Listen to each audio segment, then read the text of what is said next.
Ground level पे क्या हो रहा है? ग्राउंड लेवल पे गरीब और गरीब होता जा रहा है, अमीर और अमीर होता जा रहा है। सारी सुविधाएं अमीर और कॉरपोरेट को दी जा रही हैं। पिछड़ा, गरीब, मजदूर, किसान, दलित सभी आज अपनी रोटी रोजी के लिए तड़प रहे हैं, तरस रहे हैं। बच्चे शिक्षा के लिए तड़प रहे हैं। बिजली, पानी, पेट्रोल, डीजल, ये इसमें आग लगती जा रही है। 12 एकड़ के घर में मोदी रह रहा है, 8,500 करोड़ के हवाई जहाज में घूमता है। उस 12 एकड़ के घर में उसके पास गाय भी है, उसके पास हिरन भी है, उसके पास थोड़े दिन में शेर भी आ जाएगा। कल परसों वो वाइल्ड दिवस मना रहा था। 20 से 26 करोड़ लोग जो है एक वक्त का खाना खाते हैं। इनके इस देश में क्या कोई 8,500 करोड़ के हवाई जहाज में अकेला बंदा घूमने की? भारत सबसे बड़ा वो लोकतंत्र की जननी है। ये लोकतंत्र है कि एक छोटा सा प्रदर्शन करने के लिए भी यहाँ पर हमारे से 50 सवाल किए जाते हैं। यहाँ तो भ्रष्टाचार के बिना पत्ता नहीं हिलता है। तुमने इस तरह से खा के रख दिया, खोखला बना दिया है देश को।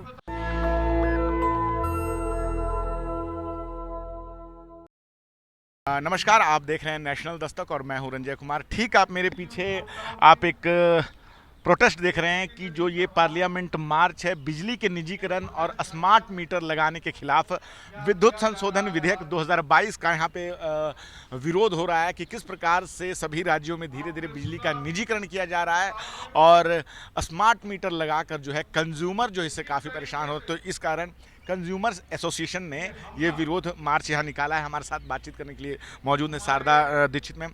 मैम, पहले तो आपका स्वागत है चैनल पे। हाँ, बहुत बहुत धन्यवाद सभी दर्शकों को। तो मैम, ये जो स्मार्ट मीटर है तो सरकार तो कह रही है कि इससे मतलब आधुनिकीकरण का एक नया तरीका है, इससे कंज्यूमर को सुविधा होगी। देखिए, बिजली अपने आप में एक जीवन की आवश्यक वस्तु है। जैसे हवा, पानी सांस लेने के लिए, जिंदा रहने के लिए ज़रूरी है, आज उसी तरह से बिजली भी एक इतनी ज़बरदस्त ज़रूरत बन गई है जिसके बिना ना पानी आ सकता है, ना बच्चे पढ़ सकते हैं, ना हॉस्पिटल चल सकते हैं, कुछ भी नहीं हो सकता। ऐसी स्थिति में अगर बिजली को आप कॉरपोरेट सेक्टर के हवाले कर देंगे और सरकार अपना पल्ला झाड़ लेगी और स्मार्ट मीटर लगाकर ये धोखा देने की कोशिश करेगी कि स्मार्ट मीटर लगेंगे और इससे जो है तुम्हारा कंजम्पशन जो है वो एक्यूरेट होगा, बिलिंग एक्यूरेट होगी। हम ये कहते हैं, एक तो आप पहले पैसे पे करें, बाद में कोई सामान खरीदें। एक ये कि सामान खरीद लिया आपने, कंज्यूम कर लिया, उसके बाद आप बिल पे कर रहे हैं। ये एक सेवा के रूप में बिल इसी तरह पे हो रहे थे पूरे देश में। 1948 में जब पहली बार ये माना गया था कि बिजली जो है अपने आप में एक कोई कमोडिटी नहीं है, जैसे शिक्षा कमोडिटी नहीं है, जैसे कि पानी और दूसरी चीज़ें कमोडिटी नहीं है, वैसे ही ये भी एक कमोडिटी नहीं है, सेवा है। और सरकार जो टैक्स लेती है उसे सेवा उपलब्ध कराने के लिए मिनिमम दरों पर और हो सके तो फ्री ऑफ कॉस्ट, जैसा कि अभी पीछे 200 यूनिट फ्री केजरीवाल के टाइम में थी, फ्री ऑफ कॉस्ट भी सरकार को प्रोवाइड कराना चाहिए। क्योंकि पूरे विश्व में सबसे ज़्यादा टैक्स अगर हमारी सरकार ले रही है तो सरकार का ये दायित्व बनता है कि वो टैक्स के बदले में हमें सेवा दे और सेवा का नॉमिनल प्राइस ले। लेकिन अब ये कह रहे हैं कि कंपनियों के हवाले हम कर रहे हैं और उस कंपनियां जब बिजली को उसी तरह से रोज़ दाम बढ़ाने के लिए स्वतंत्र होंगी जैसे कि डीजल, पेट्रोल, रसोई गैस और जिस तरह से और अदर थिंग्स जो है प्राइवेट हाथों में सौंप दी गई है, वैसे ही बिजली को भी इन्होंने प्राइवेट सेक्टर के हवाले कर दिया है, जिसका विरोध पूरे देश में हो रहा है। स्मार्ट मीटर ही केवल मुद्दा नहीं है, ये क्या कर रहे हैं कि एक स्लैब बना रहे हैं कि जो इलेक्ट्रिसिटी किसी भी फैक्ट्री में यूज़ होती है, कारखाने में यूज़ होती है, उसकी कीमत जो कंज्यूमर जो घरों में यूज़ करता है उसकी कीमत और कमर्शियल जो मॉल चल रहे हैं उनकी कीमत बराबर रेट करेंगे। आप सोचिए, एक तो प्रोडक्शन के लिए, मुनाफा कमाने के लिए यूज़ कर रहा है बिजली को, एक घर में बच्चे पढ़ाने और अपने घर के काम करने के लिए और जीवन उपयोगी वस्तु के रूप में इस्तेमाल कर रहा है। तो क्या ये अन्याय नहीं होगा कि उसको उसके बराबर खड़ा कर दिया जाए और उससे उतने ही पैसे लिए जाएं जितने कि एक फैक्ट्री ओनर से लिए जा रहे हैं? तो ये ऐसी चीज़ें हैं जिस चीज़ के पीछे पूरे देश में हंगामे हो रहे हैं, पूरे देश में विरोध हो रहा है, लेकिन ये सरकार इन मुद्दों को दबाने के लिए कहीं कुंभ का मेला खड़ा कर देती है, कहीं ये किसी और तरीके के ड्रामे खड़े कर देती है। ज़रूरत की जो चीज़ें हैं उनको बेचकर ये कॉरपोरेट की तिजोरियां भरना चाहती है और जनता को धर्मांधता में और हिंदू मुस्लिम की लड़ाई में और आपस में लड़ाकर ये कॉरपोरेट को केवल अनुग्रहित करना चाहते हैं, उनकी तिजोरियां भरना चाहते हैं। लेकिन सरकार तो कह रही है कि स्मार्ट मीटर लगाने से कंज्यूमर को ही सुविधा मिलनी है, उनको समय पे सारी सुविधाएं मिलेगी, वो जितना पैसा देंगे उस प्रकार से सारी चीज़ें व्यवस्थित रहेंगी। अभी कौन सी अव्यवस्था है और पहले कौन सी अव्यवस्था थी? सरकार क्या नहीं कर सकती है? जब दिल्ली में बिजली चोरी बचाना चाहती है तो चोर तो कॉर्पोरेट सेक्टर है ना, सबसे ज्यादा टैक्स चोर कौन है? आप और हम टैक्स चुरा सकते हैं? बिल्कुल नहीं। टैक्स चोर कौन है? कॉर्पोरेट अडानी, अंबानी, गोयंका, सिंघानिया, बजाज, मित्तल, जिंदल, बिंदल, जितने भी हैं सब लोग टैक्स चोर हैं। और टैक्स उनके बचाने के लिए टैक्स को माफ भी कर दिया, 30%, 35% से लेके 25% पर ले आए, और हम लोगों के टैक्स जीएसटी के नाम पर बढ़ाते जा रहे हैं। बिजली का भी यही है, हमारे लिए वो बिजली महंगी की जाएगी और हमारी जेब काट कर ये कॉर्पोरेट को फायदा पहुंचाया जाएगा। कॉर्पोरेट की जो बिजली की कीमत है उसे कम किया जाएगा। और जब यहाँ पर डेसू आराम से चल रही थी, डेसू को क्यों प्राइवेट किया? ये सारी पार्टियां एक हैं। उस समय शीला दीक्षित की सरकार थी, दिल्ली इलेक्ट्रिसिटी जो चल रही थी एक बोर्ड के अंतर में, पहले वो बोर्ड खत्म करे, बोर्ड खत्म करके ये बीएसईएस और टाटा के हवाले करे। अब जो है उससे भी आगे बढ़कर अब ये कंज्यूमर की जेब काटने के लिए पूरी की पूरी डिस्ट्रीब्यूशन की भी ताकत उनको दे दिए। केवल बिजली बोर्ड खत्म नहीं किया था, बिजली बोर्ड खत्म करने के साथ उनको करोड़ों रुपए दिए थे कि तुम वायरिंग चेंज कर दो। मैम, सरकार समर्थक जो लोग हैं या सरकार भी कह रही है कि कॉर्पोरेट का भी देश के विकास में योगदान है, वो भी टैक्स पे करती है, तो उनको भी बिजली मिलना चाहिए, जो जितना पे करेगा उसको उतना बिजली मिलेगा, यही बात वो कह रहे हैं। क्यों कई बार लोग कटिया लगा के चोरी कर लेते हैं, ऐसे में स्मार्ट मीटर रहेगा तो इस तरह की संभावना खत्म हो जाएगी जो सरकारों को घाटा होता है। देखिए, सरकार को घाटा गरीब आदमी के वो टाका लगाने से नहीं होता। सरकार को घाटा 40 लाख करोड़, 20 लाख करोड़, 10,000 करोड़ माफ कर देने से या भगा देने से उनको कॉर्पोरेट को, या उनको कौड़ियों के मोल टाटा को दे दिया 65,000 करोड़ में एयर इंडिया, जिसकी कुल संपदा ही उससे 4 गुना ज़्यादा थी है। इसी तरह से बिजली के सारे इंफ्रास्ट्रक्चर, सारी की सारी ज़मीनें, रेलवे की सारी ज़मीनें, इससे हो रहा है घाटा।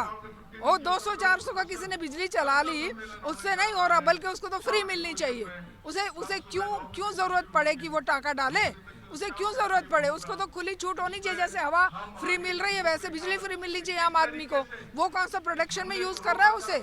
और अगर कोई प्रोडक्शन वाला यूज़ कर रहा है वो तो रिश्वत देकर अपने आप को बचा लेता है। लेकिन आम आदमी जो रोटी के लिए संघर्ष करते करते रात को चांदना चाहता है, जो अपने बच्चों को पढ़ाना चाहता है, वो अगर गलती से कहीं पर थोड़ा बहुत चोरी भी करनी मजबूरी है उसकी, उस मजबूरी को ये चोरी कह के और पूरा का पूरा समेट के, हालात ये हैं कि पूरा देश गर्त में जा रहा है, इंडेक्स में, डेवलपमेंट इंडेक्स में नीचे जा रहा है, और 10 घराने सबसे ऊपर जा रहे हैं। तो ये देश का विकास हो रहा है। क्या विकास कर रहे हैं देश के डेवलपमेंट में? क्या कर रही है कॉर्पोरेट? रोजगार के बिल्कुल मुट्ठी बंद कर दिए, जो सारे रोजगार खत्म करके कॉर्पोरेट के हवाले कर दिए थे सरकारी नौकरियां, वो सब इन्होंने नौकरियां देने की बजाय पूरा का पूरा ये जो प्राइवेट सेक्टर है, ये यहाँ से पैसा खींचकर फॉरेन में इन्वेस्ट करके उसके बदले अपनी मल्टीनेशनल कंपनियां जो हैं बाहर कमा रही हैं। तो ये क्या देश का विकास करेंगे?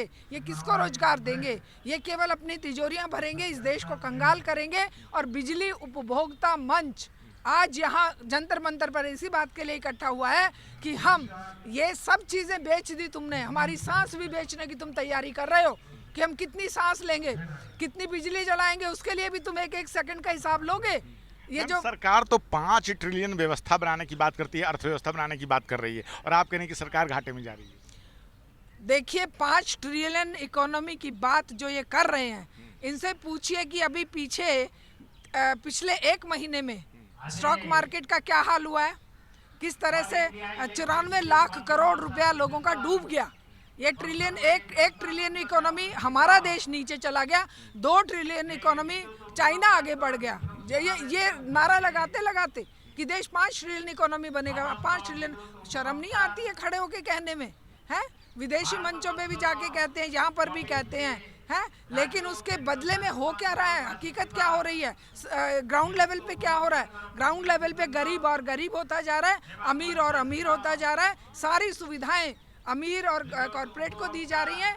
पिछड़ा, गरीब, मजदूर, किसान, दलित सभी आज अपनी रोटी रोजी के लिए तड़प रहे हैं, तरस रहे हैं। बच्चे शिक्षा के लिए तड़प रहे हैं, युवा बेरोजगार के लिए तड़प रहे हैं, महिलाएं सुरक्षा के लिए, और जो कंज्यूमर्स हैं, जो ग्रस्त हैं, उनके लिए बिजली, पानी, पेट्रोल, डीजल, ये इसमें आग लगती जा रही है। तो ये सब चीज़ें हमें लड़ाई लड़ के करनी पड़ेंगी। शारदा जी, आप अभी कह रही हैं कि जो बिजली है वो तो मुफ्त में मिलनी चाहिए, लेकिन अब हम देख रहे हैं कि बहुत सारे लोग जो है कोर्ट में याचिका दाखिल कर रहे हैं कि मुफ्तखोरी बंद होनी चाहिए, इससे देश को जो है नुकसान हो रहा है, और अब भाजपा के कई लोग इस मामले में कोर्ट में याचिकाएं दाखिल कर रहे हैं। वही तो करेंगे, वो जो मुफ्तखोरी, जिनको कॉरपोरेट की मुफ्तखोरी नहीं दिख रही, जिनको ये नहीं दिख रहा कि देश का बैंक डूबते जा रहे एक के बाद एक, वो मुफ्तखोरी नहीं है। कर्जा लेकर कह देना कि हमारी तो दिवालिया हो गई वो कंपनी, वो क्या मुफ्तखोरी नहीं है। सरकार उनको बेल आउट करने के लिए पैकेज देगी। एक गरीब 20,000 ऋण अगर नहीं चुका पाया तो वो आत्महत्या करने को मजबूर कर दिया जाता है, और ये मुफ्तखोरी कहते हैं इसे। मुफ्तखोरी तो ये कर रहे हैं जो 8,500 करोड़ के विमान में घूमते हैं। पब्लिक को सही तरीके से ट्रांसपोर्ट की व्यवस्था भी उपलब्ध नहीं है। ट्रेनों में लोग कुचले जा रहे हैं, मरे जा रहे हैं, रोज एक्सीडेंट हो रहे हैं ट्रेनों के, है, और ये कह रहे हैं मुफ्तखोरी। अरे ये जो इस तरह के अपने इन्होंने छोड़े हुए हैं ना गुर्गे, उन गुर्गों को शर्म आनी चाहिए। वो इंसान है, जानवर है, उन्हें ये दिखाई नहीं दे रहा कि मुफ्तखोरी कौन कर रहा है। मुफ्तखोरी कर रहा है कॉरपोरेट। मुफ्तखोरी हमारे टैक्स पेयर के पैसे पे उनको सब तरह की सुविधाएं दी जा रही हैं। सत्ता में बैठे उनके मैनेजर्स को सब तरह की सुविधाएं दी जा रही हैं। 12 एकड़ के घर में मोदी रह रहा है, 8,500 करोड़ के हवाई जहाज में घूमता है। उस 12 एकड़ के घर में उसके पास गाय भी है, उसके पास हिरन भी है, उसके पास थोड़े दिन में शेर भी आ जाएगा। कल परसों वो वाइल्ड दिवस मना रहा था, है। तो ये इस गरीब देश में जहाँ सड़क पर 20,000 अभी 20 करोड़ लोगों के लिए 20 से 26 करोड़ लोग जो है एक वक्त का खाना खाते हैं, इनके इस देश में क्या कोई 8,500 करोड़ के हवाई जहाज में अकेला बंदा घूमने की मतलब ये गिरी हुई हरकत कर पाएगा, है। अमेरिका के राष्ट्रपति की बराबरी करते हुए वो 8,500 के विमान में घूमता है, फॉरेन में जाके उठ पटांग हंसी मजाक बनाता है अपने बयानों के जरिए, है। कभी मीगा मैगा पता नहीं क्या क्या यह सवाल पूछे कुछ। और भारत सबसे बड़ा लोकतंत्र है, भारत सबसे बड़ा वो लोकतंत्र की जननी है। ये लोकतंत्र है कि एक छोटा सा प्रदर्शन करने के लिए भी यहाँ पर हमारे से 50 सवाल किए जाते हैं। 4 लोग अगर अपनी आवाज़ बुलंद करना चाहें तो इनकी छाती पे सांप लौटते हैं कि ये लोकतंत्र है इनका। ये हम लोगों को बिल्कुल पिंजड़ा बना दिया है जंतर मंतर का। लेकिन जो भाजपा के लोग तो कह रहे हैं कि कितना नाम हो रहा है, विदेशों में डंका बज रहा है सरकार समर्थक लोगों को। आप देखिए कि भारत की स्थिति जो है वैदेशिक नीति में कितनी परिवर्तन आ गया है। अब भारत की पूछ कहीं ज्यादा है पहले से। हाँ, आंख नाक बंद करके आप कुछ भी कह दीजिए, वो मुंगेरी लाल के हसीन सपनों के रूप में सपने में कहते रहिए, लेकिन जब बेड़ियों में बांधकर हमारे बच्चों को यहाँ फेंका जाता है, युवाओं को यहाँ फेंक दिया जाता है, मैक्सिको जैसा छोटा सा देश विरोध करके अपने खुद के हवाई जहाज भेज के मंगाता है। क्यों नहीं मोदी ने अपना जहाज भेज दिया उन बच्चों के लिए, है। उन्होंने क्या अपराध किया था? यही अपराध था ना कि देश में रोजगार नहीं मिल रहे, देश में शिक्षा की व्यवस्था नहीं है, देश में जीवन की जो हालात बद से बदतर हो रहे हैं, इसलिए वो अपना जमीन जायदाद घर बेचकर वहाँ पर डोंकी रूट से चले जाते हैं। एक तरफ ज्ञान दे रहे हैं डोंकी रूट से मत जाइए तो यहाँ व्यवस्था कर दीजिए ना बच्चों के पढ़ने की, और पढ़ने के बाद नौकरी की, और नौकरी के बाद उनके साफ सुथरे जीवन की। यहाँ तो भ्रष्टाचार के बिना पत्ता नहीं हिलता है। तुमने इस तरह से खा के रख दिया, खोखला बना दिया है देश को। पहले से तो था ही था, लेकिन 10 साल में तुमने कितना खोखला बनाया है ये तो पूरे विश्व स्तर पर अब जाहिर हो रहा है। जिस तरीके से स्टॉक मार्केट क्रैश हो रहा है, जिस तरीके से $1 ट्रिलियन की हमारी इकोनॉमी नीचे जा चुकी है। ये ऊपर की बात कर रहे थे, वो नीचे जा चुकी है, और उसी के आधार पर सारे इन्वेस्टर पैसा निकालकर चाइना और दूसरे देशों में जा रहे हैं। ये कह रहे हैं कि हम मैम, लेकिन चुनाव में जो हो रहा है, दिल्ली चुनाव अभी जीती है, उसके पहले महाराष्ट्र और हरियाणा लगातार भाजपा जीत रही है, तो सरकार तो हर जगह जीत रही है, यानी कि कहीं ना कहीं जनता तो उनके साथ है। इस बात को तो आपको मानना पड़ेगा। बिल्कुल जनता उनके साथ नहीं है। हम जनता के बीच में रहते हैं भाई, हम एक एक इंसान से बात करते हैं और सब माथा पकड़ के यही कह रहे हैं कि ये हुआ क्या, हुआ कैसे। हमने तो वोट नहीं दी, केवल उन भक्तों को छोड़कर जो इनका 20 से 31% वोट है, वो वोट इनका कह लेते हैं कि फिक्स है। बाकी जो वोट इन्होंने मैनिपुलेशन किया है या इन्होंने धोखा दिया है या इन्होंने झूठे जुमले देकर 2500 की बात कह के या फ्री सिलेंडर देके वो जो किया है उसमें 5-7% वोट इधर उधर हो गया होगा। बाकी जो खेल है वो इनका चुनाव आयोग के चुनाव की जो वोटर लिस्ट है उसमें धोखा, और जो इनका ईवीएम है उसमें धोखा, वो तो हमने अपनी आंखों से इनके हालात देखे हैं। तो जनता भी इस बात को अच्छी तरह समझ रही है कि चुनावी राजनीति से उनका कल्याण होने वाला बिल्कुल नहीं है। उन्हें अपने कल्याण के लिए, अपनी आवाज़ बुलंद करने के लिए इस तरह सड़कों पर उतरना पड़ेगा भाई, इसके अलावा कोई और रास्ता है ही नहीं।